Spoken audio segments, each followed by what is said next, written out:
la extensión .0. Y también habíamos visto que el signo de interrogación equivale a un único carácter. Por ejemplo, muéstrame todos los archivos que tienen .t algo. Entonces, mostrará t y cualquier letra que pueda ser luego de t, ¿no? También podríamos usar un conjunto de caracteres con corchetes, como vemos aquí. Entonces, muéstrame tags, text, pics, togs y tux. Entonces, tengo archivo con text, me mostrará. Y si tengo con tux, me mostrará. Pero aquí ya estoy definiendo que las únicas letras que deben coincidir son estas que están entre corchetes. Yo en realidad a solo lo he visto cuando programamos TeleScript, pero de ahí en lo normal casi nunca se van con eso. Bien, otro concepto que debemos manejar en nuestro sistema es el concepto de lo que son las variables de entorno. Automáticamente el sistema ya trae variables de entorno que nosotros podemos usar y tratar de ver. Generalmente estas variables de entorno están en mayúsculas, ¿sí? Donde dependiendo de la variable, nosotros vemos la utilidad que ésta tiene. Bien, estas son útiles, por ejemplo, para configurar nuestro pad o para realizar nuestro shell script, que en la cuarta y quinta semana es lo que más vamos a hacer. Aquí tenemos algunas variables de entorno. Por ejemplo, tenemos display, tenemos home, tenemos hostname, tenemos mail, tenemos path, tenemos el prompt, que se llama PC1, tenemos el shell, tenemos term y tenemos user. ¿Okay? Que son variables de entorno que nosotros podríamos usar en cualquier momento. ¿De acuerdo?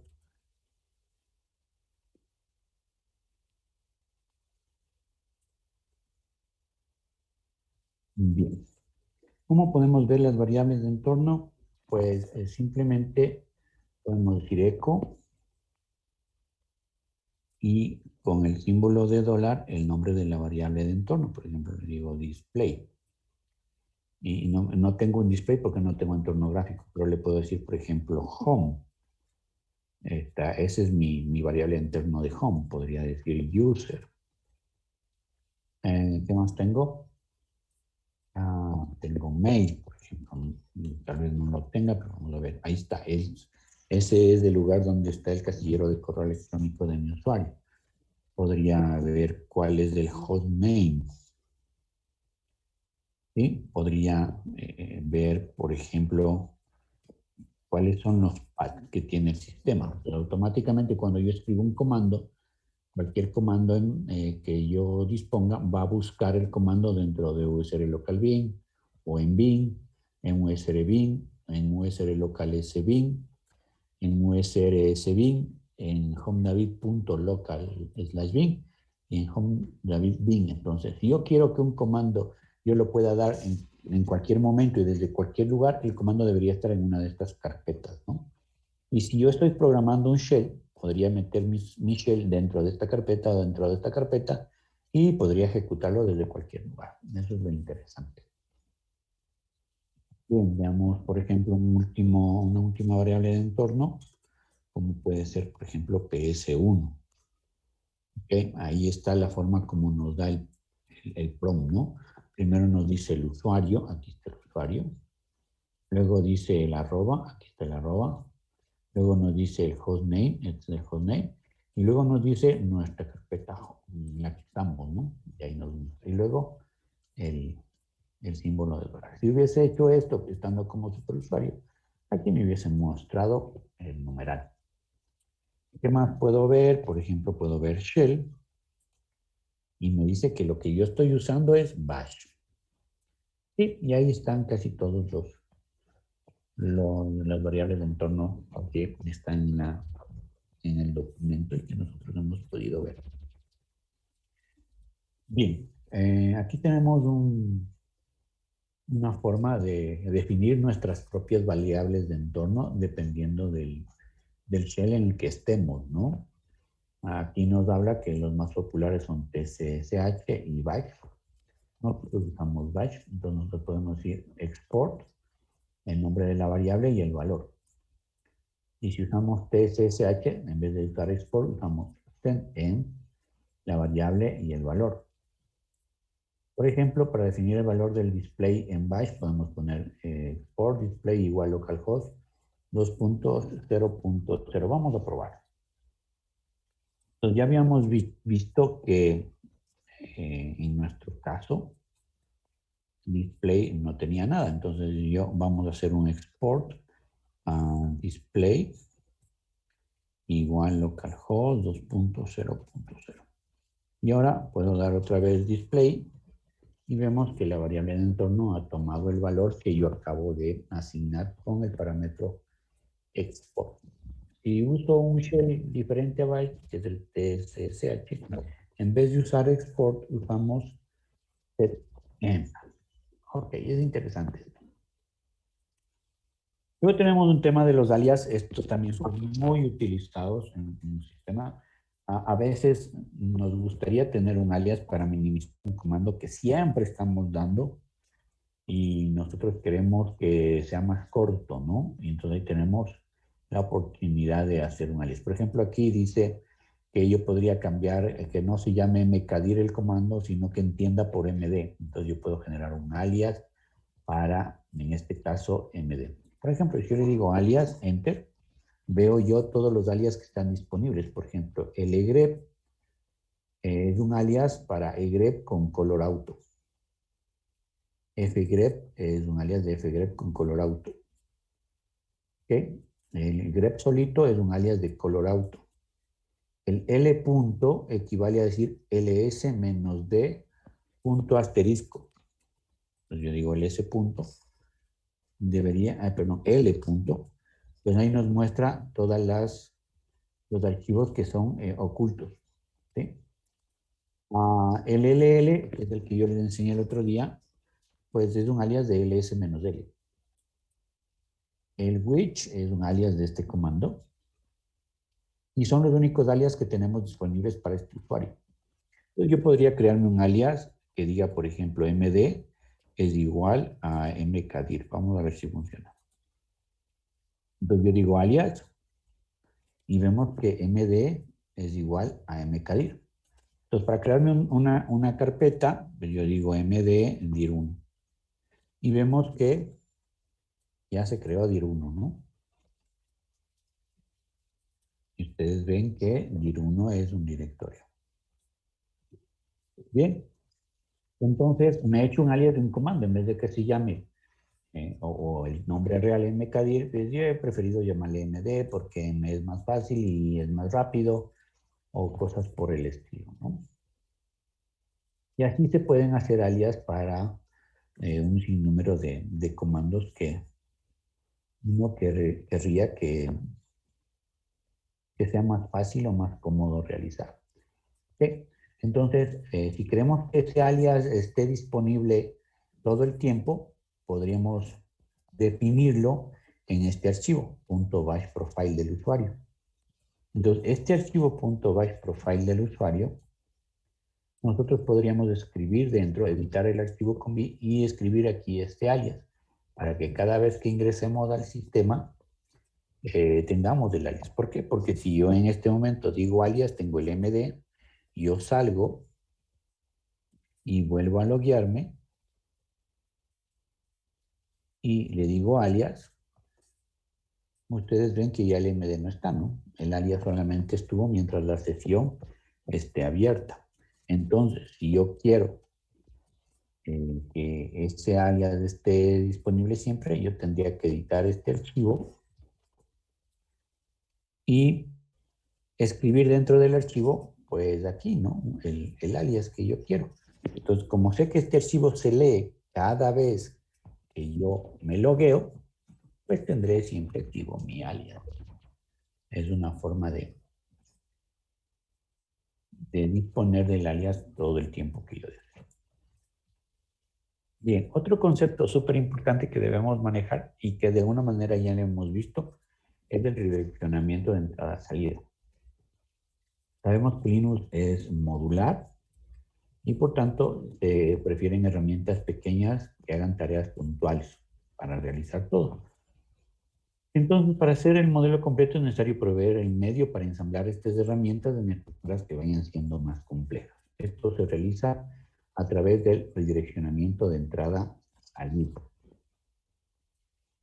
Bien, entonces todos los programas tienen por defecto una entrada estándar, que viene a ser el teclado, y dos salidas. La salida estándar, que puede ser la pantalla, y otra salida que puede ser un error, que también va a pantalla. Entonces, cuando yo ejecuto un comando, me puede dar como respuesta algo positivo que va a pantalla o me puede dar un mensaje de error que también va a pantalla. En ello se puede sustituir la entrada-salida estándar a otros dispositivos utilizando caracteres como las comillas o las comillas invertidas o una sola comilla también suele funcionar. Es decir, hacer que se lea un archivo que contenga las opciones de ejecutar y un archivo de salida respectivamente. Por ejemplo, nosotros podríamos realizar la transferencia de archivos por FTP de manera automática. Obviamente para eso tendríamos que ya aprender a usar un servicio como FTP, que eso también lo vamos a ver antes de la quinta semana. Pero aquí para que se entienda un poco el ejemplo, ¿no? Yo puedo tener esto en un archivo que se llama entrada. Entonces en este archivo entrada que yo he editado con V, pongo en la primera línea open y el servidor a donde me voy a conectar.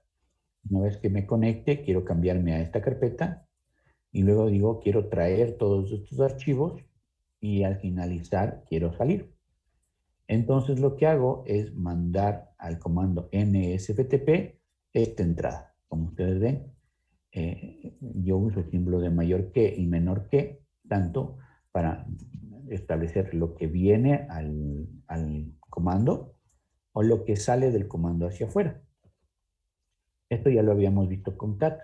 Entonces, si quieres saber los archivos que empiezan por I o I mayúscula y almacenarlo en un archivo, entonces lísteme todos los archivos que empiezan con I o I mayúscula, asterisco, y le manda listado. Entonces, en vez de salir a pantalla, sale al archivo, en este caso, listado.t.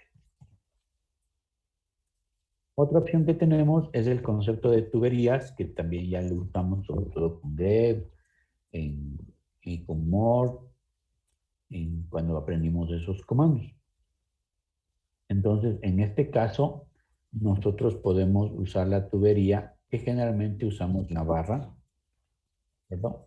La barra para lo que sale de un comando, pues se ejecute con otro, ¿no? Pues la salida de este comando se muestra con este comando, por ejemplo. ls se muestra con more, por decir. Esto es lo que generalmente ocurre cuando nosotros hacemos las famosas tuberías. Aunque también se considera tuberías los valores de entrada o de salida que nosotros vayamos utilizando durante el uso del POM o del shell. Bien, luego tenemos que entender cómo es el concepto de la programación en shell. Y entonces la programación en shell es una de las herramientas que más se utiliza desde el punto de vista del administrador del sistema. Y casi todos los administradores tarde o temprano nos tenemos que sentar a hacer algunas cosillas con shell. Algunos lo hacen más que otros dependiendo de las tareas habituales que uno tiene en su trabajo, ¿no? Pero lo más importante es recordar que cuando nosotros vamos a hacer shell, la intención es automatizar las tareas complejas o comandos repetitivos y ejecutarlos en un archivo de texto que va a ir haciendo esas tareas repetitivas por nosotros. Entonces, si yo todos los días tengo que sacar un respaldo de 3 servidores, pues yo podría esas tareas que hago todos los días de mkdir tal cosa, copie esto a este lado, borre tal cosa, y luego guarde esta cosa y mueva esto y cambie el nombre de esto. Todos los días lo tengo que hacer, pues yo lo podría automatizar en un archivo de programación en shell, donde se van a almacenar en ese archivo los pasos que yo tengo que hacer todos los días. Y luego yo a ese escribo ese comando, le digo que se ejecute a tal hora con el comando AT o con cron, que lo vamos a ver luego en las siguientes semanas, podríamos establecer tareas programadas para que, por ejemplo, se ejecute todos los meses a tal día o que se ejecute todas las semanas, o que se ejecute todos los días, o que se ejecute cada minuto, etcétera. Entonces nosotros podemos definir ese tipo de cosas, ¿no? Entonces la programación en Shell, en cierto sentido, va a equivaler a crear nuestros propios archivos BAT cuando se usaba en DOS, pero en realidad es crear nuestros propios comandos que agrupa un conjunto de comandos que hacen una tarea que nos va a automatizar nuestras tareas cotidianas. Entonces, ¿cuáles son los comandos que podemos usar? Pues comandos del sistema básicos, funciones intrínsecas del shell, como por ejemplo matar un proceso o cambiar la prioridad de un proceso, como killing nice. También podemos usar instrucciones que hacen que el shell sea un lenguaje de programación, como por ejemplo instrucciones relacionadas al uso del if, al then, al else, al fi, al while, al repeat, al case, etcétera. Es decir, tenemos en el lenguaje de programación de shell muchas opciones, como el for también, para hacer bucles repetitivos y que hagan tareas mientras cumplan algún requisito, por ejemplo. Podemos usar programas o lenguajes de procesamiento de línea, y aquí hay como muy fuertes que tendríamos que ver luego, que es el AWK, el SET y el lenguaje de programación PER, donde podemos hacer cosas muy poderosas, como por ejemplo yo puedo tomar un archivo de logs del sistema que tiene unas 20 columnas, y con AWK yo podría decir que de ese archivo me muestre solo las dos columnas, que puede ser la segunda y la quinta, y que de eso me filtre por alguna situación, etcétera. O con el comando set yo podría a lo mejor editar un archivo de texto y automáticamente mandar a reemplazar algún contenido que esté mal escrito, etcétera. Es decir, son comandos muy, muy poderosos para el manejo de archivos de texto. O también podemos nosotros escribir nuestros propios programas en cualquier lenguaje de programación, como el mismo PER, o Python, o algún programa, o C, o cualquier otro programa que nosotros necesitemos, y llamarlo dentro de nuestra programación shell. ¿Okay? Entonces, hay una gama muy alta y amplia de estructuras de control cuando nosotros manejamos shell. Entonces, ustedes ven ahí, por ejemplo, la sintaxis del for, el case, el if, podemos usar while, podemos usar until, etcétera. Es decir, eso lo veremos detenidamente ya en el momento que quisiéramos programar. Bien, aquí vemos un ejemplo de cómo sería un shell. ¿Sí? Entonces aquí, así se empiezan todos los shell, el símbolo de numeral bin sh, este sh podríamos reemplazar por byte si fuera necesario. Y aquí mandamos un mensaje, por ejemplo, capturar la fecha, muestra la fecha. Luego dice haciendo un tar, ya vamos a aprender a hacer eso. Luego haciendo un bzip, muy bien. Luego copiando ese archivo, muy bien. Luego borrando el archivo que no necesito, muy bien. Y luego final. Como ustedes ven, es un shell muy simplecito donde muestra una repetición de tareas como sacar un respaldo. ¿Cierto? Saca un empaquetado de estos directorios, luego a ese empaquetado lo comprime, luego ese archivo lo copia a un disco externo, podría ser, y luego borra el archivo que tenía en su máquina. Y ya está, sabiendo que queda en su carpeta de respaldo en MNT el archivo que uno necesitamos para. Pues a lo mejor en vez de copiar podría mover y se evitaría luego borrar, ¿no? Podría ser. O podría mandar a sacar el respaldo directamente en el MNT. Ya es cuestión de cómo el programador o el administrador pues intente realizar las cosas de una manera más eficiente. Una vez que termina de hacer mi backup, le da permisos de ejecución y listo, lo mandaría a ejecutar cada que él necesite. Y de esa forma, automáticamente mi backup dará todos estos comandos. Ese es un ejemplo muy típico de un shell muy básico, muy básico. Muy bien, aquí tenemos una reutilización de comandos, que es el uso del comando history, ya mismo. Pues podemos usar el símbolo de admiración y el número del history. Como vemos aquí, el 1, 2, 3, 4, 5, 6 están ahí. Yo podría dar signo de admiración 3 y volver a dar este comando. Es algo que ya les expliqué en la clase pasada. Si doy doble signo de admiración, pues yo puedo ejecutar el último comando que se dio. Aquí me dice que es posible editar el último comando utilizando el carácter que ustedes ven aquí, el sombrerito. Sí, pero generalmente no se hace, ¿no? Muy rara vez se necesita hacer ese tipo de cosas. Bien, cuando nosotros creamos un usuario en el sistema y tenemos, por ejemplo, el intérprete de comandos o el shell bash, pues hay algunos archivos que especifican las opciones que están relacionadas al bash. Todos estos archivos existen en el directorio personal de un usuario al momento de crear el usuario. Entonces, tenemos el bin bash, donde está el ejecutable de bash, el etc profile, que establece el perfil que va a tener el usuario de acuerdo al bash. Luego un montón de archivos ocultos que ya vimos que la mayoría teníamos, como el .bash profile, el .profile, el bash login, el bash logout, el bash rc, el input rc o el .bash history, que también habíamos visto allí. No sé si está más abajo, ¿no?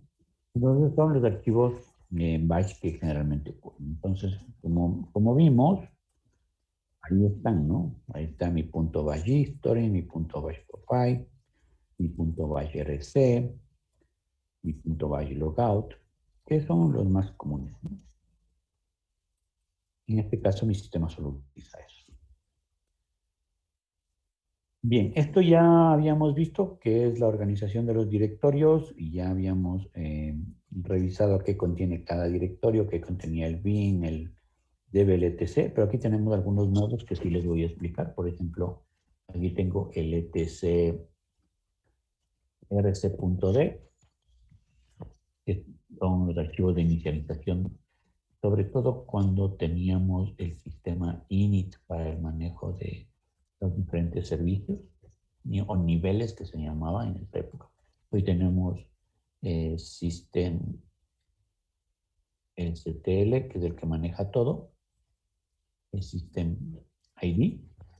Aquí tenemos, por ejemplo, Home FTP. No, no en todos los sistemas es así. El FTP está en bar FTP y el del servidor web está en bar 3Ws HTML.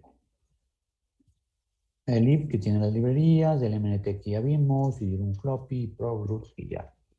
Y ya habíamos visto todos esos directorios que generalmente son los que nosotros ya revisamos. Estos sí son interesantes, que es los subdirectorios que trae el USR.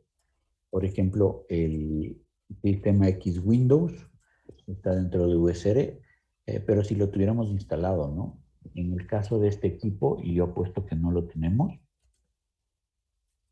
no, si ven, no está instalado el X11, pero sí tenemos, por ejemplo, el bin, tenemos, por ejemplo, el,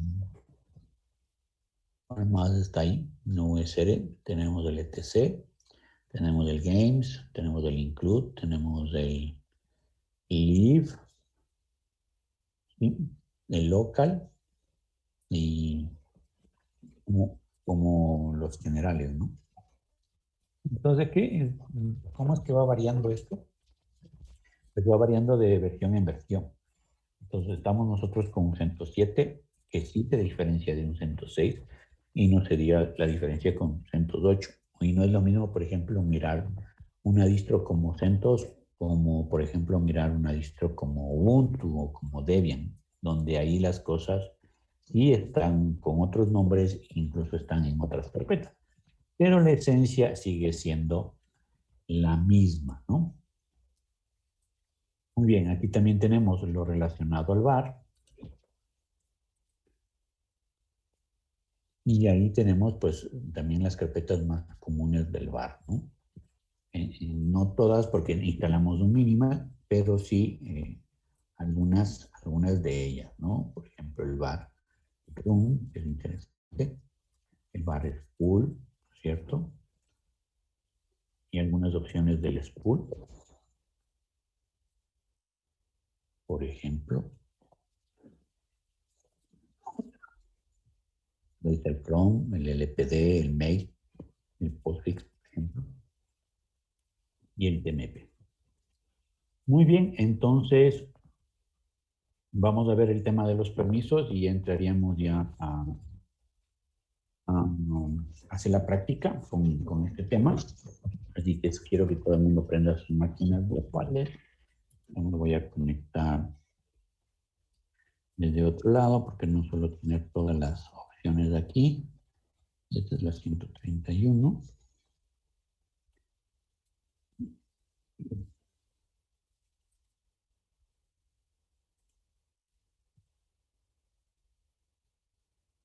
a conectar como root logins en como root porque vamos a cambiar permisos.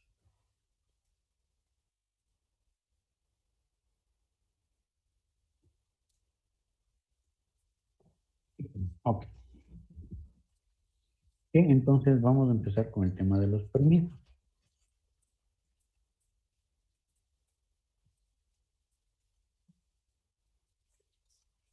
Bien, entonces yo voy a crear un par de archivos. Convirtámonos, no, hagámoslo nomás como root. Fíjense en ustedes que estén como superusuarios en su carpeta de root y vamos a crear algunos archivos para jugar.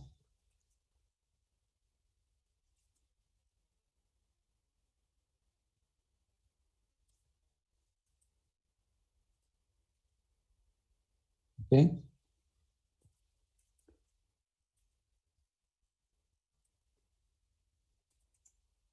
Muy bien. Entonces hemos creado 3 directorios, hemos creado unos 5 archivos. Bien, en lo que vamos a hacer un ls-l y lo que nos vamos a fijar son en los permisos de los archivos. ¿Ok?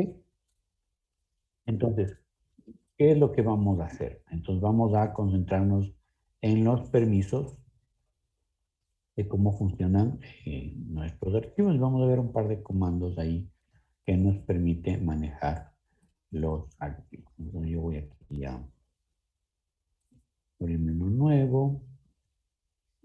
Quiero esto. Ok, vamos a ver. Voy a tener los dos. No. Bueno, no importa.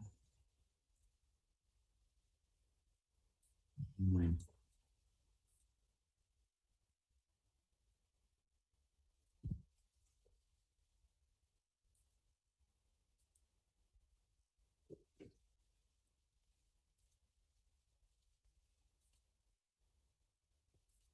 y abrirme el archivo que tenía por si acaso. Hasta que ustedes tengan listo su máquina virtual.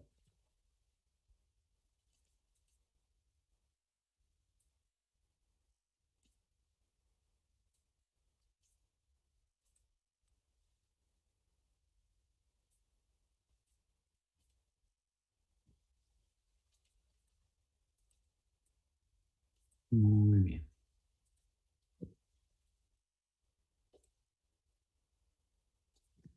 Aquí tengo el documento en el que estábamos trabajando y tengo también la otra opción. Ok.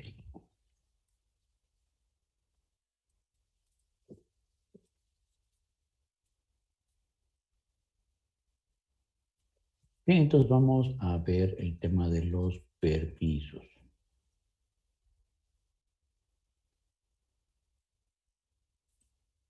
Ok. Pero lo primero que debemos de entender es que nosotros cuando tenemos un archivo o un directorio, pues cuando tengo un archivo normalito, tengo permisos como por ejemplo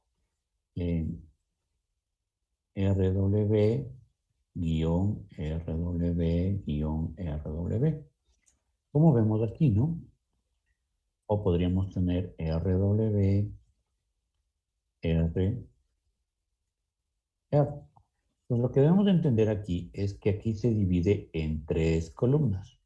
La primera columna son los permisos que tiene el dueño del archivo, el usuario. La segunda columna son los permisos que tiene el grupo dueño del archivo. Y la tercera columna son los permisos que tienen los otros. Entonces ahí se pueden acordar de Hugo. Todo esto se puede resumir con una sola letra que es la A, que equivale a decir todos. ¿De acuerdo? Entonces, estos son los permisos que tiene el usuario dueño del archivo. Estos son los permisos que tiene el grupo dueño del archivo.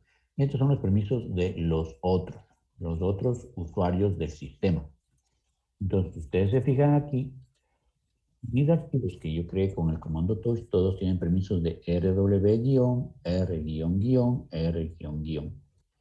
Pero los directorios, como ustedes ven, los directorios tienen los permisos de rwx, rx, rx. ¿Sí? Así tienen nuestros directorios. Entonces, estos son los permisos que pueden tener nuestros archivos. Y estos son los permisos que pueden tener nuestros directorios. ¿Ok? Bien. Esto es lo que quiero que ustedes entiendan. Que cuando yo listo un sistema de archivos, aquí me muestra que este es el usuario dueño. ¿Qué permisos tiene el usuario? RW. Luego tengo el grupo. ¿Qué permisos tiene el grupo? Solo R.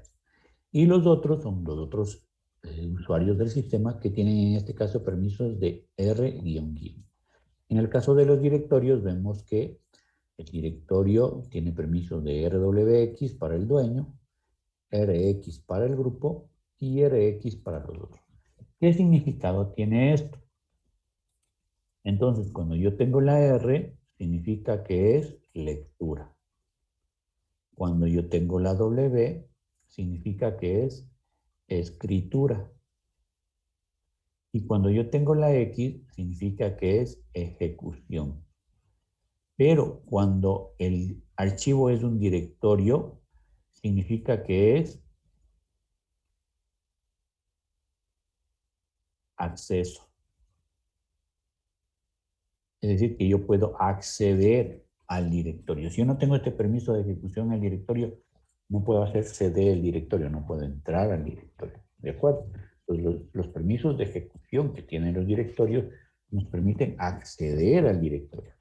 El permiso de ejecución que tiene un archivo nos dice que puedo ejecutar el archivo, que es un ejecutable. Muy bien. Entonces, ahí tenemos RWX.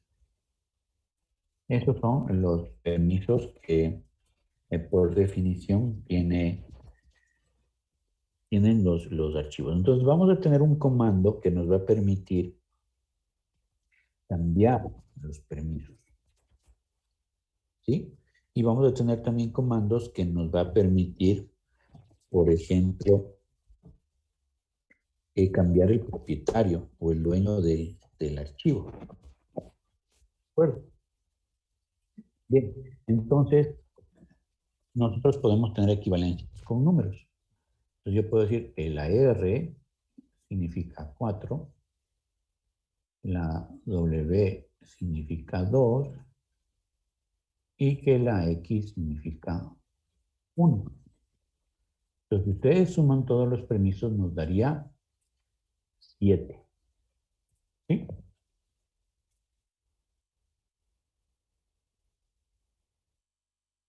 ¿De acuerdo? Otra forma de representar los permisos es las posiciones que tienen los permisos, ponerlo en binario. Entonces, ¿qué permisos tendría este? Entonces, yo tengo, por ejemplo, 1, 1, 0. ¿Cuáles serían los permisos que tengo aquí? 1, 0, 0. ¿Y qué permisos tengo aquí? 1, 0, 0. Veamos con el de arriba. Sería 1, 1, 0, 1, 1, 0, 1, 0. ¿Cuáles serían los permisos que tenemos acá abajo? Ya, 1, 1, 1, 1, 0, 1 y 1, 0, 1.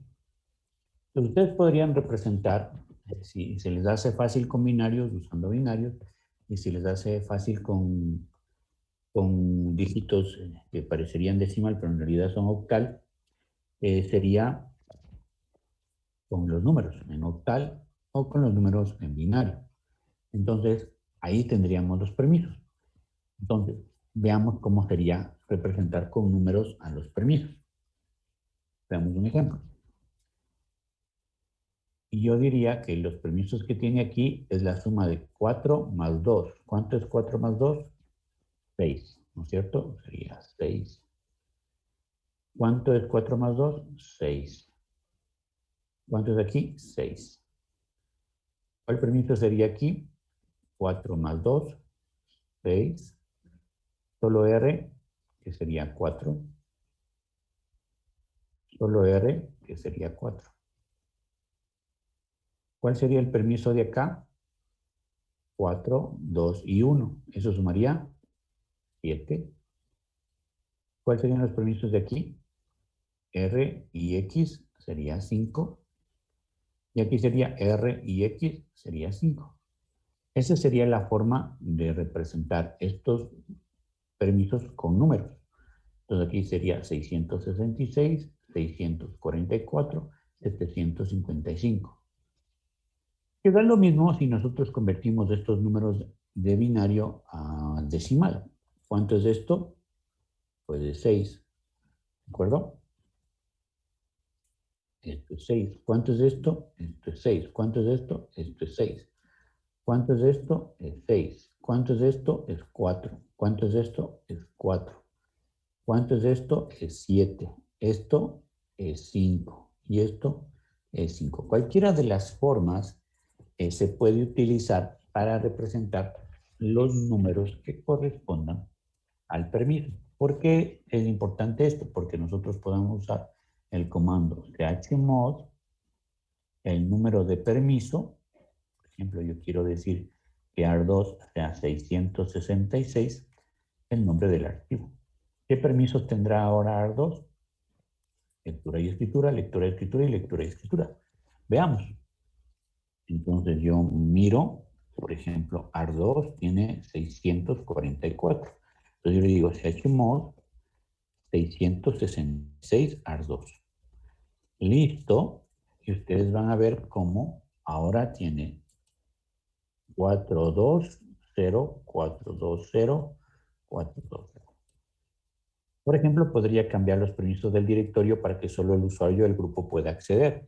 Me podría decir chmod 750 dir1. ¿Qué pasó con el 750? Pues aquí el 0 significa que no hay permisos para otros. Está en 0. Pero es quitar todos los permisos. Yo tengo 750 y 0, ¿no? 750. Este es 755. Y de esa forma se cambian los permisos de acceso a archivos directorios, tomando en cuenta que el primer número es el permiso para el usuario, es decir, los primeros 3 de la primera columna. El segundo número es el permiso del grupo, que vienen a ser los siguientes 3 de la columna. Y el último número es el permiso para los otros. Y de esa forma funciona el chmod. ¿Sí? Bien, existe otra manera de dar permisos, que es con las letras que representan los permisos. Por ejemplo, yo podría decirle chmod al usuario, quiero quitarle el W de AR1. Si yo listo, vemos cómo AR1 le he quitado W porque le he dicho que al usuario retire el W. O podría decir chmod al usuario, póngale W, coma, al grupo, póngale W, Y a los otros, por ejemplo, quítele lectura de AR1. Y yo listo. Y vemos cómo al usuario le sumó la W porque no lo tenía, al grupo le sumó la W porque no lo tenía, y a los otros le quitó lectura y por tanto le dejó como estaba. Y de esa forma yo podría usar estas opciones. O podría ser algo así, a todos, súmele lectura, escritura y ejecución, y a AR1. Listamos. Y vemos como AR1 ahora tiene a todos los permisos que le acabo de dar. Bien, esa es una forma de manejar también el chmod. Por ejemplo, a todos, quite la ejecución de AR1. Y vemos como a todos les quitó la ejecución. Las dos formas son útiles, pero la que se utiliza en realidad son las de los números. La de los números es sí o sí. Esa es la que todo el tiempo se usa. No hay por dónde escaparse de los números. Pero si alguien le usa las letritas, también lo puede hacer. ¿De acuerdo? Bien. ¿Alguna pregunta aquí? No, Claro, para y, los chicos nuevos, sí. y con los, me parece que son con los números binarios, ¿sería un espacio entre cada uno o sería todo en uno solo? Todo en uno solo sería, obviamente. Pero aquí te estoy poniendo espacio para darte cuenta que es del usuario, el grupo otros. Los tres primeros es del usuario, los tres siguientes es del grupo y los tres siguientes son los otros. Más que todo es una representación de dónde está el permiso y dónde no está en cada grupo, ¿no? Y si lo transformas a decimal cada grupo, pues tienes el número. En general, cualquiera de las formas te llega al mismo resultado. La más común, la que se aprende más común es esta, ¿no? Donde sabes que lectura es 4, W es 2 y ejecución es 1. Pero si te olvidas de esto, pues donde hay permiso le pones 1, donde no hay le pones 0 y luego le transformas, que también te permite llegar al resultado.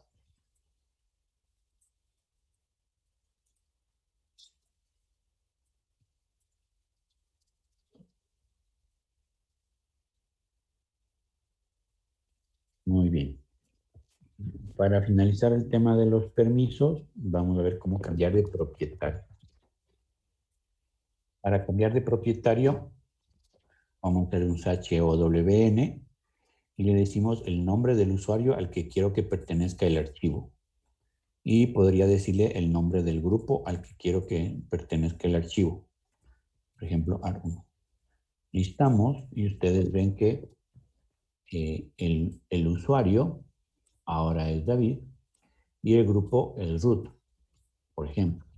O podría decir CHOWN, el usuario va a ser David y el grupo va a ser David de AR1. Y ustedes ven cómo el usuario y el grupo han cambiado de ese archivo. Lo mismo podemos hacer con un directorio, CHWN, por ejemplo, quiero que el usuario sea David, dos puntos, el grupo David del IR1. Pero yo quiero que sea también todo lo que va dentro. Esto también funciona con el chmod. Yo quiero cambiar los permisos de este archivo y todos los archivos que están dentro de un directorio, o quiero cambiar el propietario de todo lo que está dentro de ese directorio, pongo -R para que vaya recursivo hacia adentro.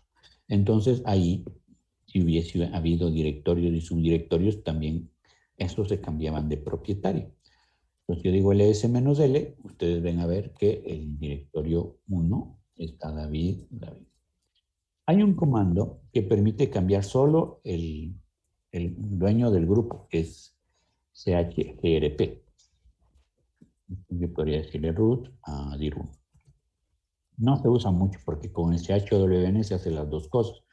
pero a veces solo quiero cambiar el grupo. Y entonces uso chgrp para el grupo. ¿De acuerdo? Muy bien.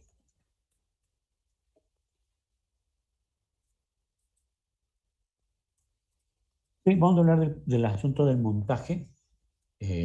No lo vamos a hacer, sino cuando les ponga un PDF de cómo crear un nuevo disco en su máquina virtual, montar el disco, formatear el disco y hacer todo lo necesario en ese disco.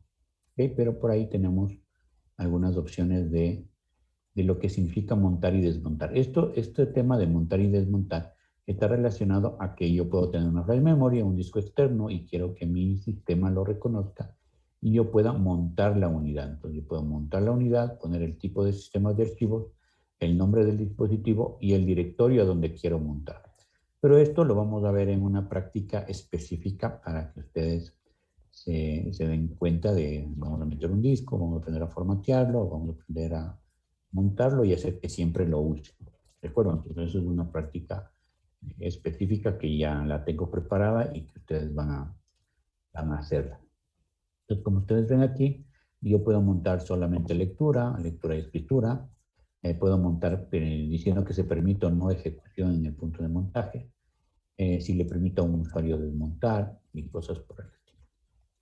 ¿Okay? Eso es en realidad el tema del montaje y del desmontaje. Cuando nosotros ya vemos que se monta muy bien una unidad, luego la podemos automatizar para que siempre y de forma automática el servidor lo use, que es modificando el archivo fsetup y ahí diciéndole que se monte la respectiva unidad, ¿no? Muy bien. Ahí vamos a dejar y ahora sí empezamos la parte práctica que les había ofrecido. Voy a empezar a grabar. Clase y vamos a ver los comandos que yo anoté, que estaban en el documento y adicionalmente vamos a ver el tema de comprimir archivos, ¿no? Y si nos alcanza el tiempo veremos instalación de.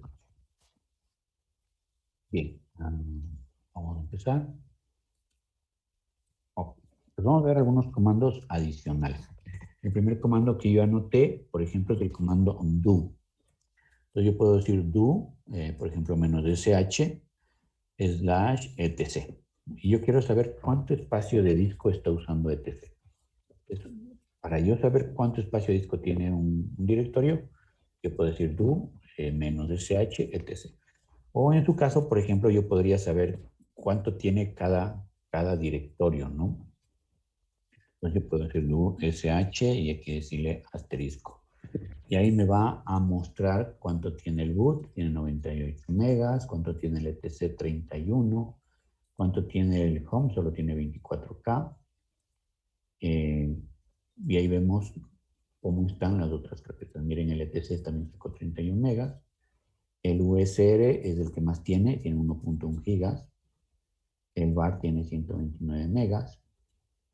Pero nosotros podríamos ir viendo, por ejemplo, yo quiero ver del USR, por ejemplo, -sh, del USR, ¿cuál de las carpetas dentro de USR tiene más consumo de disco? Y ahí vemos que la que más tiene es del USR Sharp, ¿no? No, USR Lib tiene 662 megas. Entonces yo podría ver, bueno, de ahí, ¿cuál es el que tiene más consumo de disco? ¿Qué carpeta dentro del Lib tiene más consumo de disco? Entonces ahí vemos cómo está, ¿no? En el USR Lib vemos, por ejemplo, que el locale tiene 102 megas, el Python 2.7 tiene 7.3 megas, el systemd tiene 9.3 megas, por ejemplo, el UDEP tiene 13 megas. Entonces ahí vemos más o menos cómo está el consumo de disco de cada carpeta, de cada directorio, incluso de un archivo en específico. ¿Cuál es el comando? do -sh. Bien, otro comando que yo había notado es el comando cal.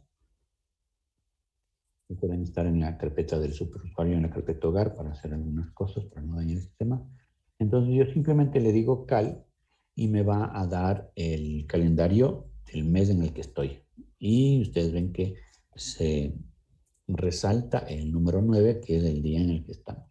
Pero puede ser que yo quiero saber cómo va a ser el calendario de marzo del 2022. Entonces yo le digo cal 3, que es el mes, y el año. Entonces marzo del 2022 va a estar así, ¿no? Entonces el día 9 va a caer miércoles. Hoy cayó martes, ¿cierto? Se va a recorrer un día. Pero a lo mejor yo quiero ver, por ejemplo, saber el calendario del, de abril del 2016, por ejemplo, ¿no? Entonces ahí vemos que, por ejemplo, el día 9 de abril cayó un sábado. De ahí ustedes podrían descubrir cuál fue el día en que nacieron, ¿no? Pongan el mes de su nacimiento y van a ver en qué día. O qué día cayó el año, el mes de enero del año 1. ¿Sí? Y ahí tenemos, ¿no? O cuál va a ser el día, o cómo va a estar el mes de enero del año 2050, ¿no? ¿Ok? Aunque yo también podría ver, por ejemplo, el calendario de todo un año. Quiero ver el calendario del 2021. Y ustedes ven que me muestra todo el calendario del 2021. Y yo podría a lo mejor este archivo del calendario del 2021, pues mandarlo a un archivo, ¿no? Cal 2021 txt. Ya. Y ahora quiero mandar el calendario del 2022 a cal 2022.txt. Y como vemos, ya tengo dos archivos. Si hago un cat al 2021.txt, pues miraré lo que tuvo como salida el comando push. Y lo mismo ocurrirá con el 2020. ¿De acuerdo? Esa es la manera de cómo podríamos nosotros utilizar, por ejemplo, el comando cal. Y si quieren más información del comando cal, recuerden que pueden ver la ayuda de cal, ¿no? Muy bien. El siguiente tema que vamos a revisar, el siguiente comando es el comando div. Entonces aquí tenemos div. Si yo le pongo div help, me va a decir todas las opciones del div. Recuerden que el comando div era un comando que vimos al inicio de la clase que nos permite comparar dos archivos, ¿no? Aquí tenemos algunas de sus opciones. Como vemos, en div, opciones y los archivos que queremos comparar, pues va a comparar archivos línea por línea. ¿De acuerdo? Entonces yo podría decir, por ejemplo, div cal 2021 txt con el cal 2022.txt.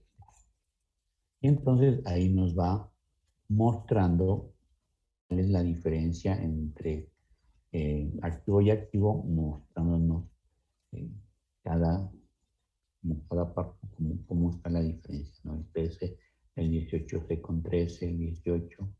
Y ahí nos va mostrando la información que nos va a permitir saber y comparar entre el uno y el otro. Es un comando que en realidad yo no lo uso muy frecuentemente, pero está ahí disponible. Un comando que sí uso, pues el que ya habíamos visto, que es el date, que me permite ver la fecha y hora. Pero otro que sí uso es el comando ln -s. Este comando ln nos permite crear enlaces.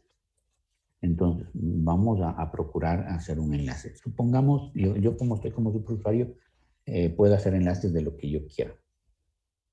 Entonces, por ejemplo, a mí me gustaría que dentro de mi carpeta tener un enlace, vamos a ver si me deja, es probable que no me deje por los permisos que tiene la carpeta superior, pero vamos a ver qué pasa. Y, por ejemplo, yo quiero tener un enlace dentro de mi carpeta a la carpeta, por ejemplo, a la carpeta bar. Recuerden que estoy dentro de root. Entonces, nosotros podríamos, por ejemplo, ver cómo está la ayuda del LN, que es el comando que nos permite crear un enlace. Entonces, aquí está ln-help, ponemos ln, el objetivo y el nombre del enlace. Entonces, ustedes ven que yo voy a usar la -s, que es simbólico, que son enlaces suaves, no son tan que no te sincronizan los archivos, nada, es como un enlace directo en Windows, así facilísimo. Entonces digo ln-s, quiero la carpeta var, y aquí se llame, por ejemplo, registro. Listo, y ustedes ven que aquí tengo mi carpeta registro. Entonces yo ya tengo un enlace de registros. ¿Y registros a dónde apunta? A var. Entonces me he creado un enlace. Si yo me cambio dentro de registros, adivinen qué voy a ver. Pues el contenido de var. A pesar de que aquí me dice que estoy dentro de los registros, ¿no? Es el nombre de mi enlace. Entonces yo aquí podría dejar un touch test var, pongámosle. ¿Ok? Y sabemos que aquí está mi test bar, ¿no? Entonces yo me salgo y y listo var, ustedes van a ver que ahí está mi test bar, ¿no? A pesar que aparentemente yo estaba dentro de registro, pero registro solamente fue un enlace directo que apunta a var, que lo creamos de esta manera, ln-s, el nombre del objeto que voy a hacer en el enlace y el nombre del enlace. Entonces yo quiero hacer un enlace de var que se va a llamar registro. Entonces de esa manera, si yo listo con -l, vamos a ver aquí que nuestro archivo empieza con la L diciéndonos que es un enlace y lo vemos de este color, pues que nos recuerda que es un enlace. Fíjense que incluso en var ahí tenemos varios enlaces, ¿no?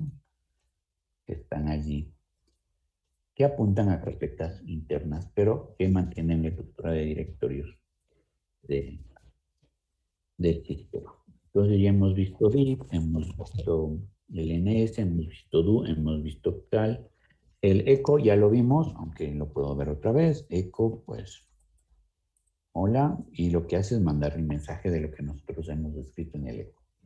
Es para mandar mensaje. Y habíamos quedado en el comando who. El comando who muestra quién está conectado. A mí me gusta usar W. Nos muestra la misma información. El usuario que está conectado, desde dónde está conectado,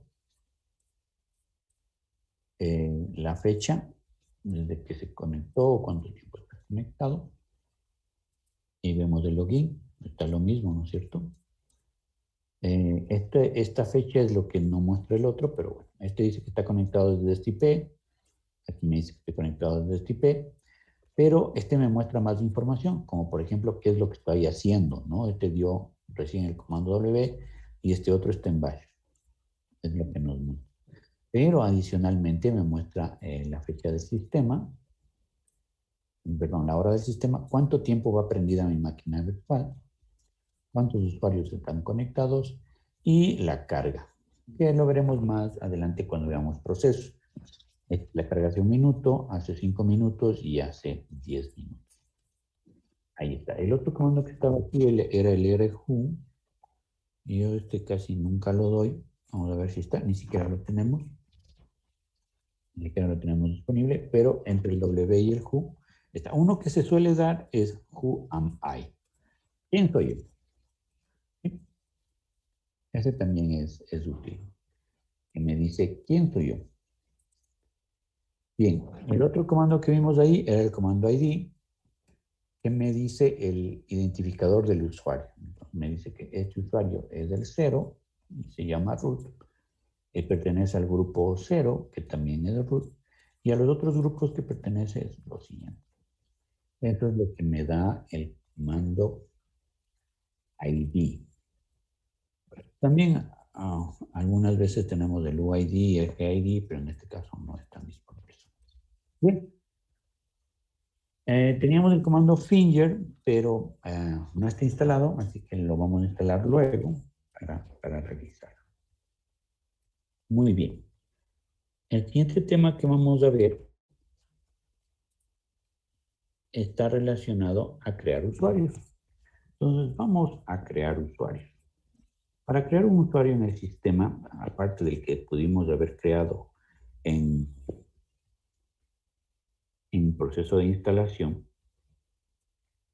es el usuario que nos pidió cuando estábamos instalando. Pero ahora supongamos que yo quiero crear más usuarios. Para crear más usuarios usamos el comando useradd. Aunque también funciona add user. En algunos sistemas hay alguna diferencia, pero aquí en el Linux es lo mismo, ¿no? No hay mayor diferencia entre add user y useradd. Entonces yo voy a hacer useradd y user1. Y se ha creado el usuario 1. Ya está creado el usuario 1. Si yo listo la carpeta home, ustedes ven que ya está el usuario David y el usuario user1. Pero también pude haber dado add user el usuario, por ejemplo, 2. Y vemos que hizo exactamente lo mismo. En un Ubuntu, puede ser que entre un comando y el otro comando haya unas pequeñas diferencias del hecho que al usar el uno o el otro nos pida datos, como cuál es el nombre del usuario, el teléfono y cosas por el estilo. Pero mientras tanto, eso es lo que ocurre, ¿no? Ahí está la creación de dos usuarios. ¿Qué tienen estos usuarios? Pues el hecho de estos usuarios pues no tienen ni siquiera contraseña, no pueden ingresar al sistema. Entonces le digo passwd user1. Entonces le voy a dar una contraseña al user1. Como yo soy superusuario, le puedo dar cualquier contraseña. Entonces le digo user1, la contraseña, y le doy la contraseña a user1. Me dice que la contraseña es incorrecta, que tiene menos de 7 caracteres, pero yo insistí en dar la misma contraseña y me dijo que pasó. Es decir, como yo soy superusuario, el sistema solo me advierte que en este caso la contraseña es mala, pero como soy superusuario igual me deja pasar.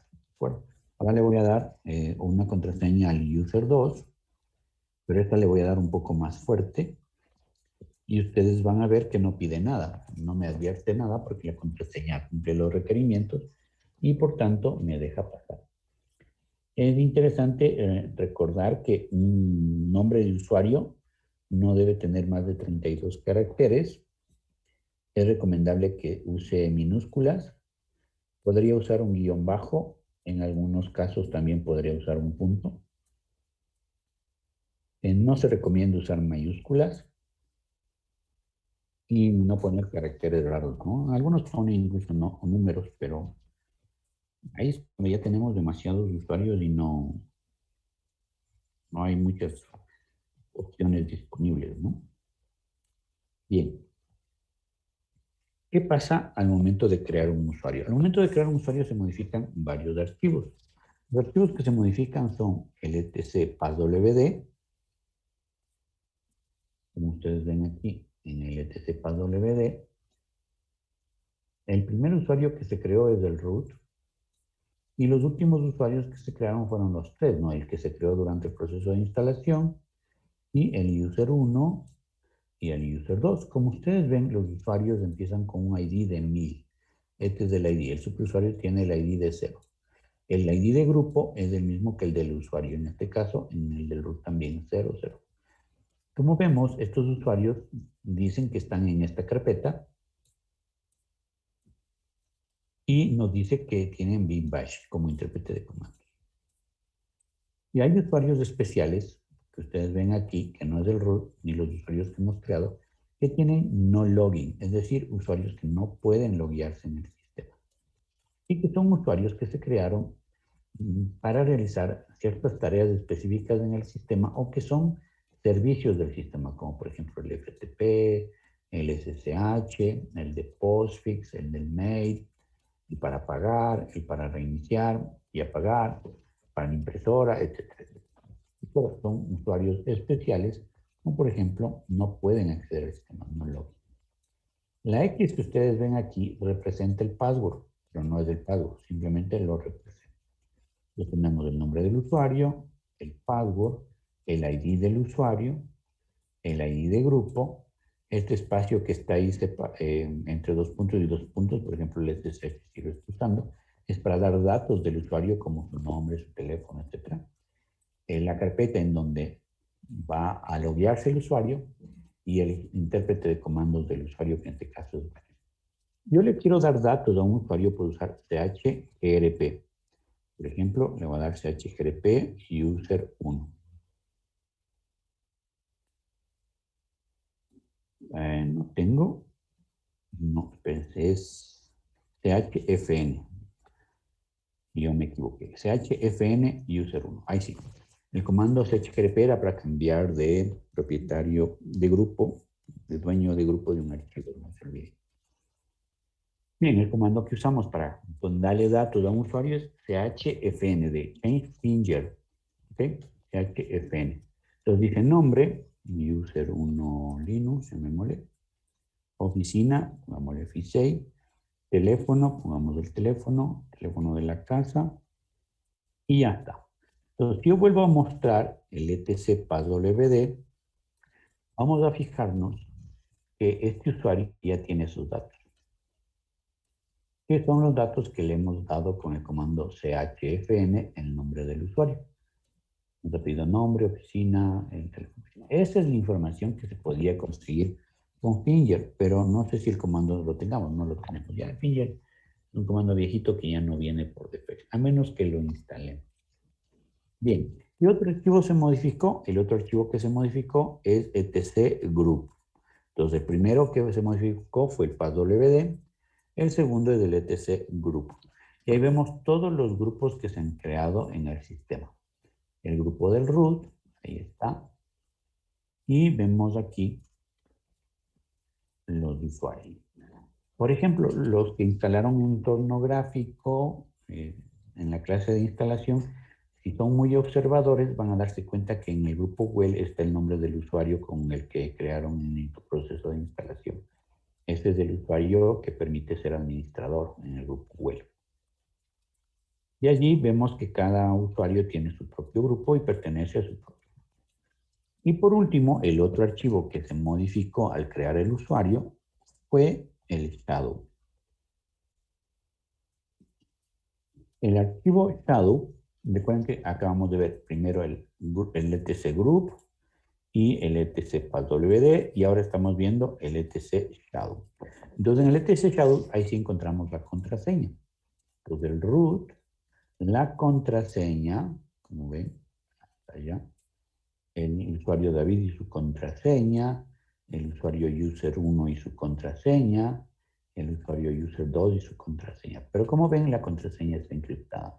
Es muy difícil, teniendo el archivo, poder saber qué contraseña es.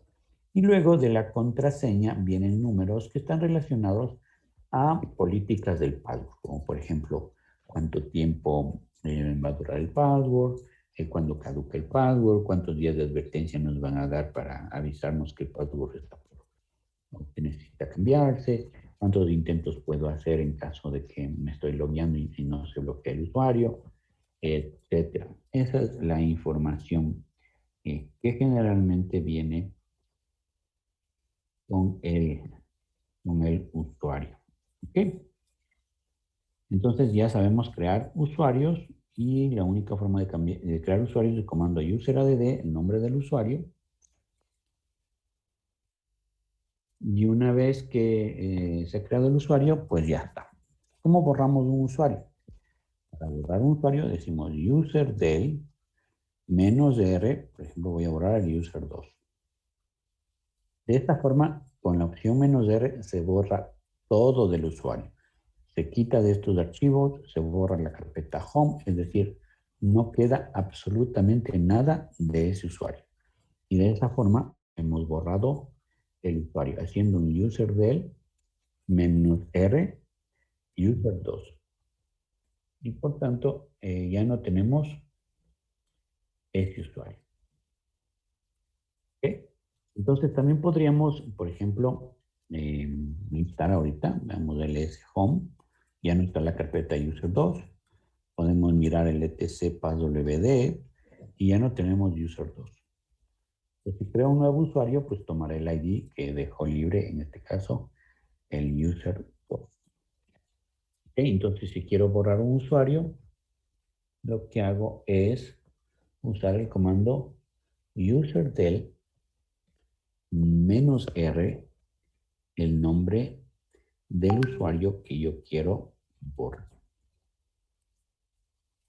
¿De acuerdo? Entonces, hay veces que yo quiero, por ejemplo, modificar un usuario.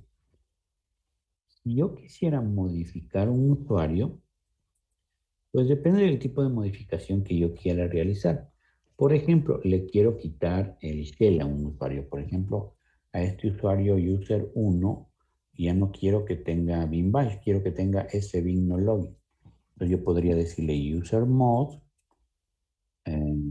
por ejemplo, -s, que es el shell, decirle ese bin no login, por ejemplo, user1.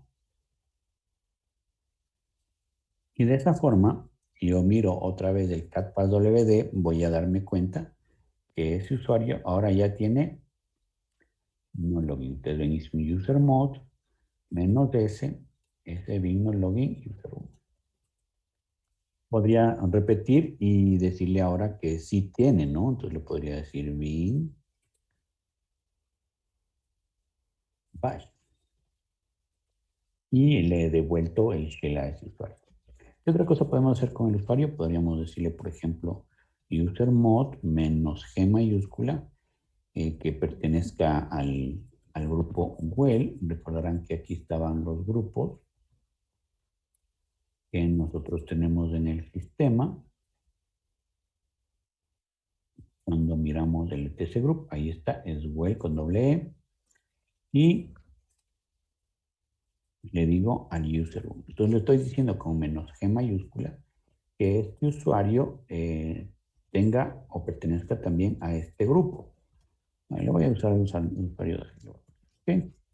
Entonces, si yo le hago un cat etc passwd, no voy a ver el cambio porque el cambio lo hice a los grupos. Entonces, el usuario David sigue estando igual que antes, pero si yo miro en los grupos, el etc grupo, ustedes van a ver que en el well ahora ya está apareciendo el usuario David.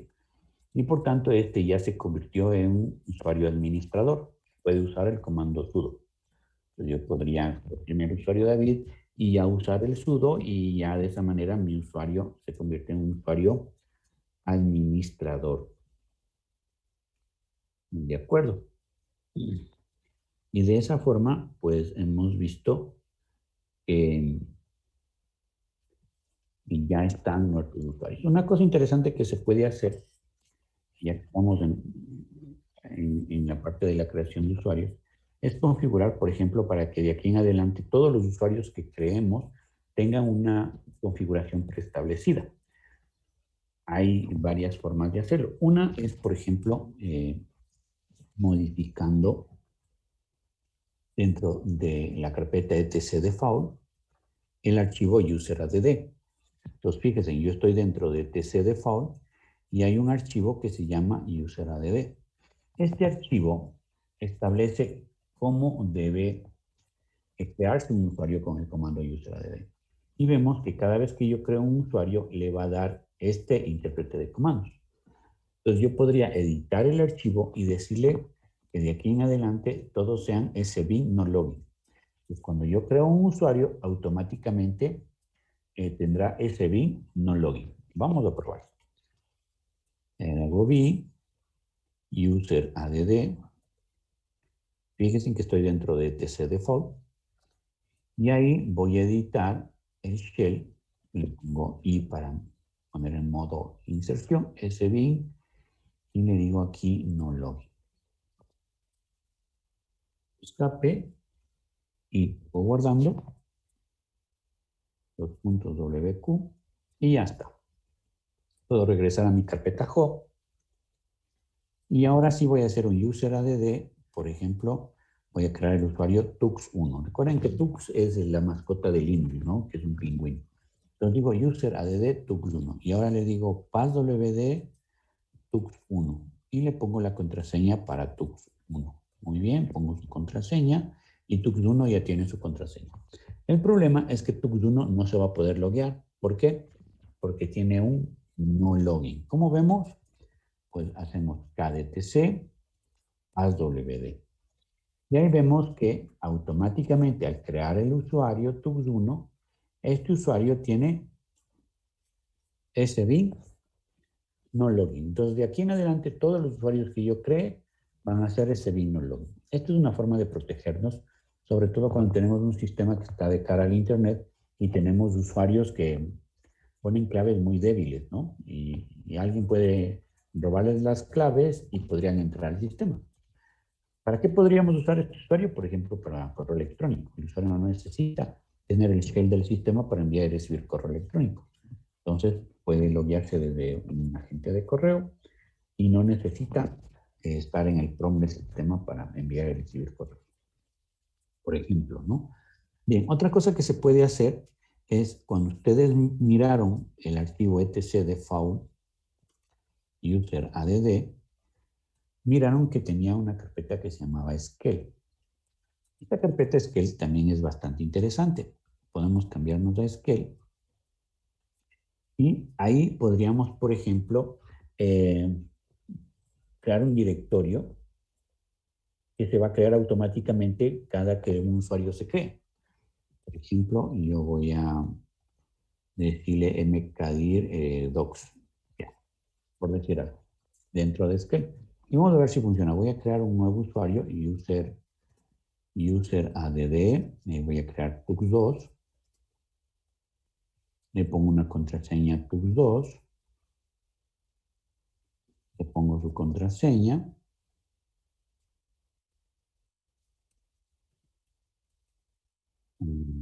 consiguieron, voy a volverlo a escribir, ok, y ya está creado. Fíjense en que este usuario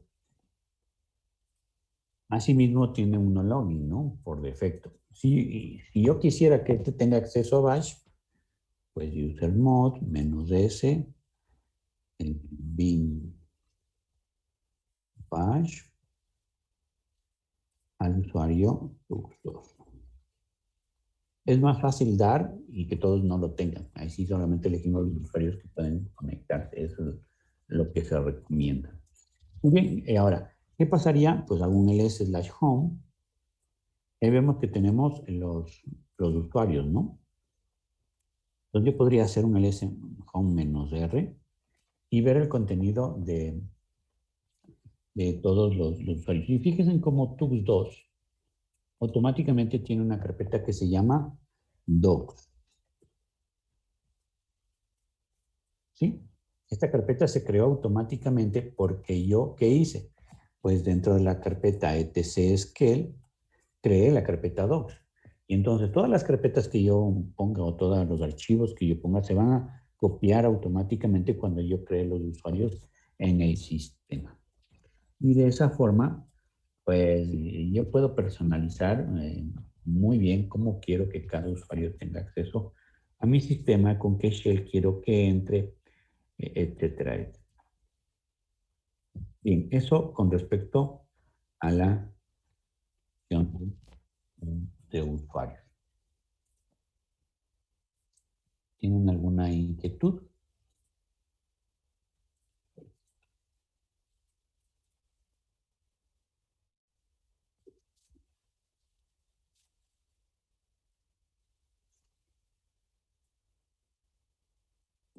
Bien.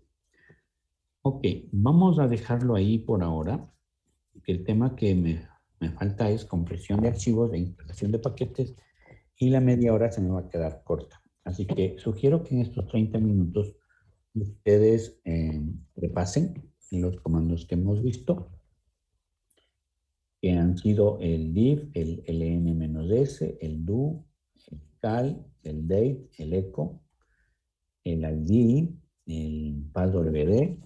Por ejemplo, podemos hacer un id del usuario David y nos da la información de ese usuario, ¿no? Hemos visto cómo instalar, cómo crear usuarios, cómo cambiar los permisos con CHOWN y CHMOD. Así que por favor repasen esos comandos en estos 30 minutos y nos queda pendiente para la próxima clase, que es instalación de paquetes, compresión de archivos, para luego ya irnos al tema de la memoria. Hay mucha teoría ahí que nos toca revisar el día jueves después de la prueba. La prueba la hemos de dar ni bien así como la tarea de ahora, ¿no? Ni bien entramos, damos la prueba y ya está. Entonces nos vemos el día jueves. Que tengan muy buenas noches. Dime.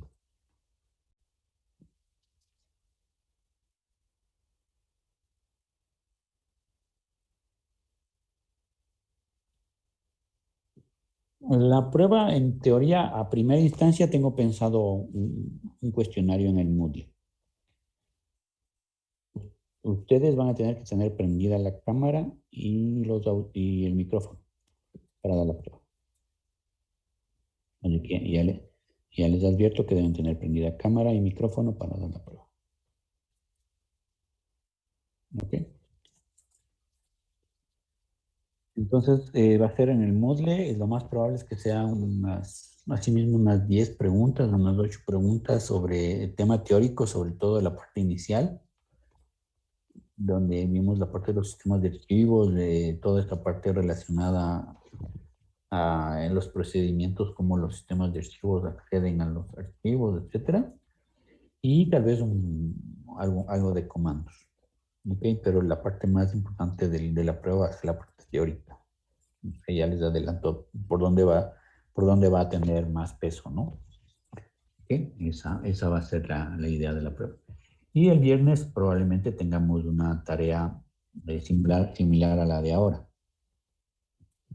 Yo les doy un tiempito y ustedes llenan información relacionada a los comandos, muy sencillito, así como ahora, donde se ve que me han estado atendiendo y han estado haciendo la práctica que yo les pido. ¿Ok? Eso es todo, chicos.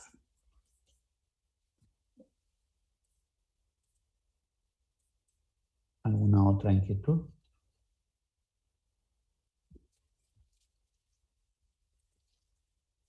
No, bien, vamos a terminar la clase. Nos vemos el día jueves. Por favor, estudien. Recuerden que aquí tienen poquísimo chance de equivocarse, así que echen muchas ganas del tema. Nos vemos el día jueves.